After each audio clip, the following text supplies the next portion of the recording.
Hola, queridos y queridas estudiantes, espero que se encuentren muy bien. En la video lección de esta semana vamos a trabajar con las figuras literarias, que es un tema que ya han visto en Traducción Literaria 1, así que lo vamos a repasar y vamos a reforzar algunos conceptos. ¿Qué son las figuras literarias? Las figuras literarias también son conocidas como figuras retóricas y son procedimientos lingüísticos o estilísticos que se diferencian del modo común de hablar, del habla cotidiana, ¿sí? Ya que buscan dar una mayor expresividad a la lengua. Estos procedimientos muchas veces generan ciertas transgresiones o licencias lingüísticas que se apartan de la normativa. Podemos clasificar a las figuras literarias en tres grandes grupos, dependiendo del nivel de lengua con el que se relacionan. En primer lugar, tenemos las figuras semánticas o tropos que trabajan en el plano del significado. Luego tenemos las figuras de pensamiento que trabajan en el plano sintáctico o gramatical. Y por último, las figuras de dicción o fonológicas que trabajan en el plano fónico. En esta videolección nos vamos a concentrar particularmente en las figuras semánticas o también denominadas tropos. Estas figuras emplean palabras con un significado distinto al que le es propio, digamos, al primer significado o la primera acepción de esas palabras que podemos encontrar en el diccionario. Pero obviamente a su vez guardan cierta conexión o semejanza con el primer significado con el que las podemos asociar. Las figuras semánticas más comunes son la comparación, la metonimia, el símbolo, la imagen, la sinécdoque, la personificación, la metáfora, la hipérbole, la alegoría, la sinestesia y la animización. Vamos a comenzar con la comparación o también llamada símil.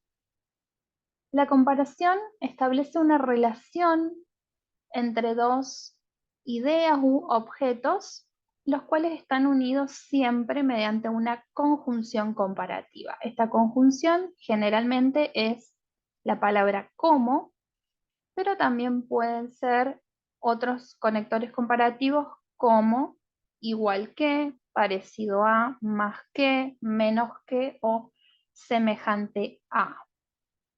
Veamos un ejemplo. Tu cabello sombrío como una larga y negra carcajada. Tenemos tu cabello sombrío, la conjunción comparativa como y luego una larga y negra carcajada.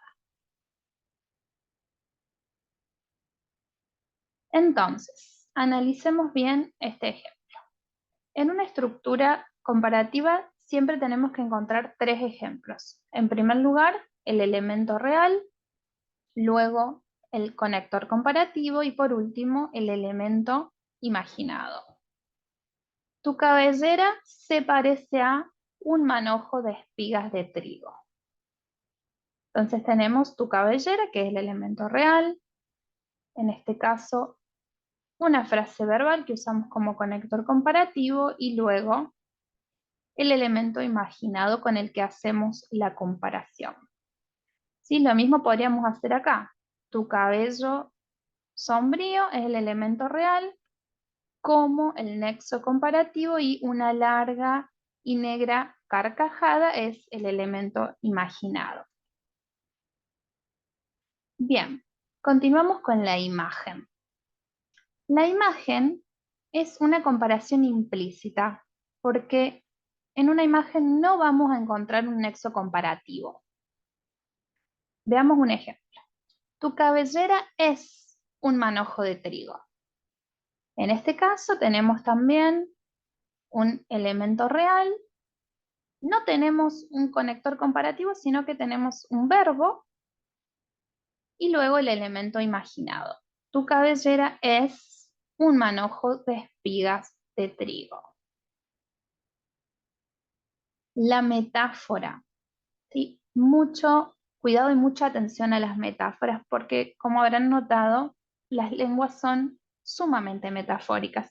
Tanto el lenguaje no literario como el lenguaje literario, obviamente que el lenguaje literario es mucho más metafórico. Entonces tenemos que poder identificar cuando una frase se está usando de manera metafórica o no. Bien, ¿qué es una metáfora? Es un tropo que consiste en emplear palabras, una o varias, con cierto sentido figurado, sentido metafórico, con el objetivo de realizar una comparación tácita, una comparación implícita. ¿Por qué es tácita? Porque no aparece el elemento real ni la partícula comparativa, ¿sí? Veamos en este caso cómo han desaparecido elementos que teníamos en las anteriores figuras. Solo vamos a encontrar el elemento imaginado. La serpiente de plata que bajaba entre los cerros me despertaba cada mañana con su dulce melodía. La serpiente de plata se refiere al río, ¿sí? Es una metáfora para el río. Y en este caso solo tenemos el elemento imaginado, nada más. Entonces, nuestro lector tiene que poder comprender esta metáfora de la cual solamente tiene un elemento. Y nosotros como traductores tenemos que traducirla de tal manera que él o ella pueda comprender la metáfora.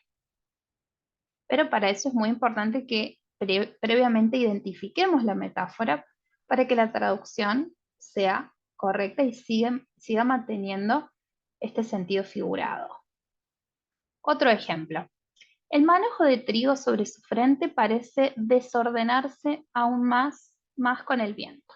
El manojo de trigo se refiere a su cabello rubio, liso y largo. Entonces, tenemos también el elemento imaginado,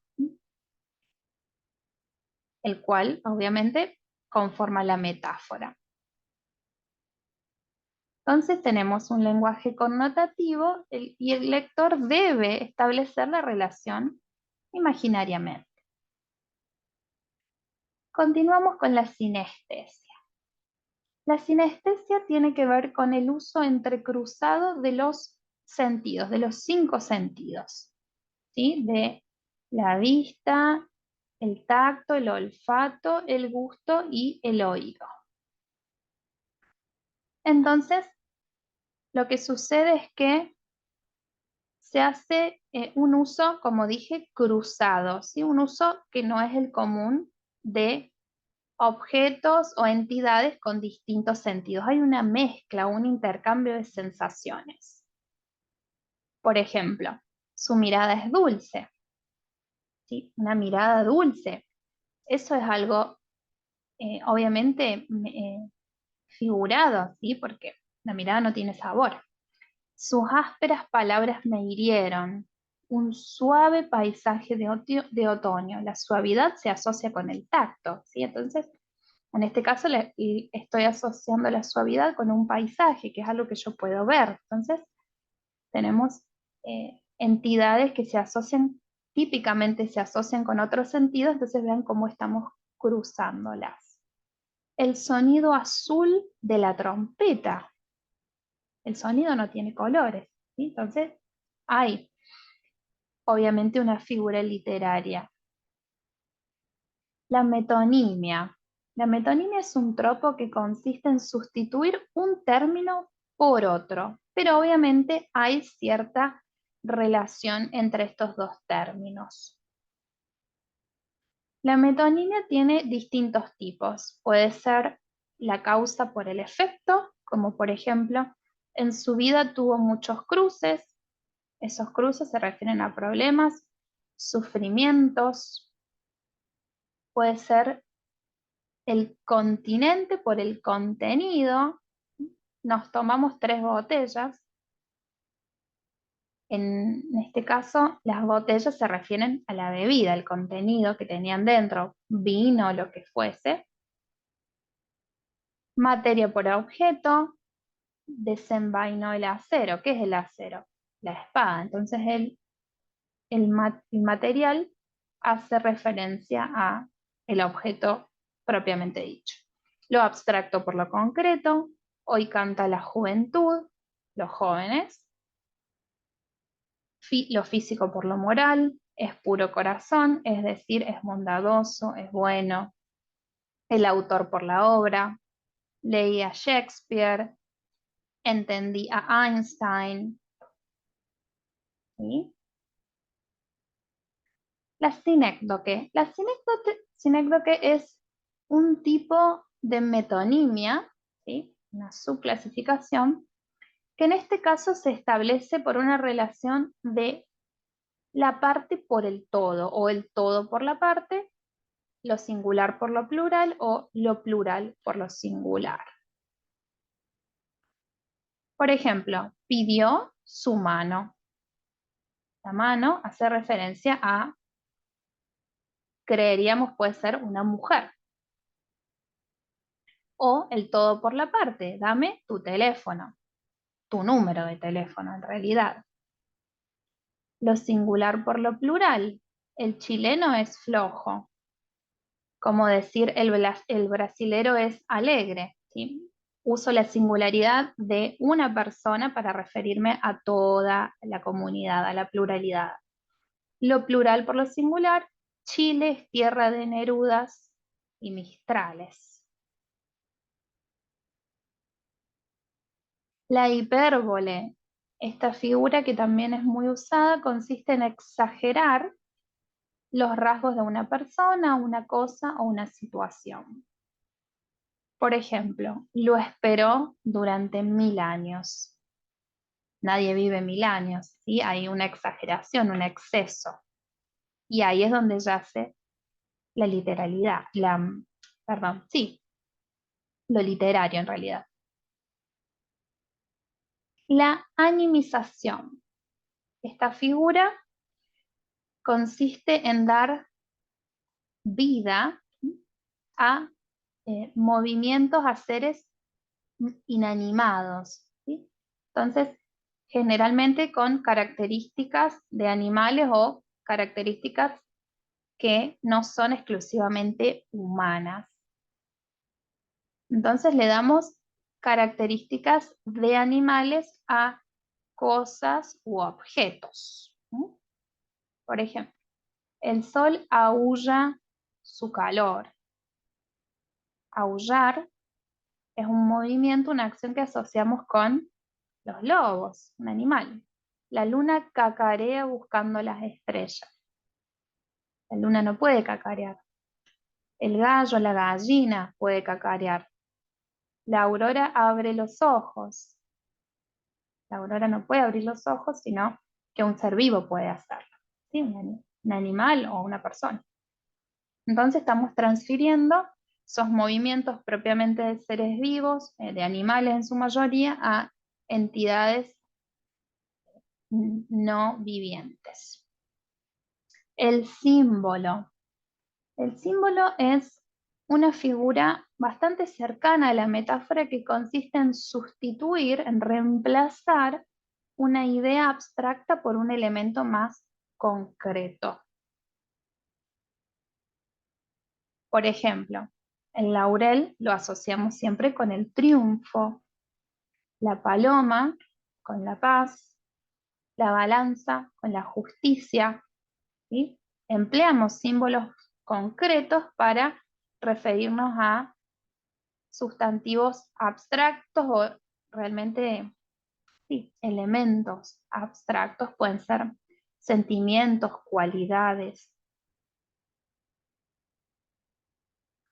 Bueno, y el símbolo obviamente está muy relacionado con la metonimia, ¿sí? Porque el símbolo es producto de un acuerdo social, ¿sí? Ya que es algo que está implícito y que se comprende implícitamente entre los hablantes. Por ejemplo, estás perdido si la balanza se inclina por tus enemigos. La balanza se refiere a la justicia, es un símbolo prácticamente común a todas las culturas. Y eso también es importante que verifiquemos si un símbolo es universal o no. En este caso, la balanza, habría que ver, verificar quizá en culturas orientales, pero lo que es Occidente es un símbolo universal. La personificación consiste en dar características humanas de las personas, únicamente de los seres humanos, a animales, objetos o seres inanimados. Y con esto tenemos que tener mucho cuidado, porque en el inglés se tiende mucho a la personificación. En el inglés se personifican, eh, por ejemplo, bueno, las partes del cuerpo, por ejemplo, los animales, algunos objetos, y en español esto no es tan así que hay que tener mucho cuidado, poder identificar si es una figura retórica, que la vamos a tener que mantener, porque en el texto de origen se emplea la personificación, pero si no es una figura retórica, mucho cuidado, en el español no la vamos a mantener, ¿sí? Hay que tener cuidado con eso. La alegoría es una figura quizás no tan usada, una figura compleja que consiste en la repetición de metáforas o de imágenes con el fin de representar una idea, como podemos ver en estas coplas a la muerte de su padre de Jorge Manrique. Nuestras vidas son los ríos que van a dar en el mar, que es al morir. Allí los ríos caudales, allí los otros medianos y más chicos y llegados. Son iguales los que viven por sus manos y los ricos. Vemos cómo está este texto está lleno de metáforas, de símbolos, de imágenes, ¿sí? Para hacer una elegía a la vida, ¿no? Una crítica al materialismo también. Entonces, al traducir un texto así, con esta alegoría, sería realmente todo un desafío, les digo. Bueno, eso es todo por esta video lección. Ha sido un pantallazo de lo que son las figuras retóricas del plano semántico. Los invito a que vean esta presentación que está disponible en el aula virtual con más detalle para poder analizar bien todos los ejemplos y también leer sobre las otras clasificaciones de figuras retóricas, no solamente las semánticas. Bueno, y como siempre tenemos un trabajo práctico para poder analizar, para poder traducir y poder analizar cómo trabajan las figuras en el inglés y en el español. Quedamos en contacto a través del foro del aula virtual. Que estén muy bien.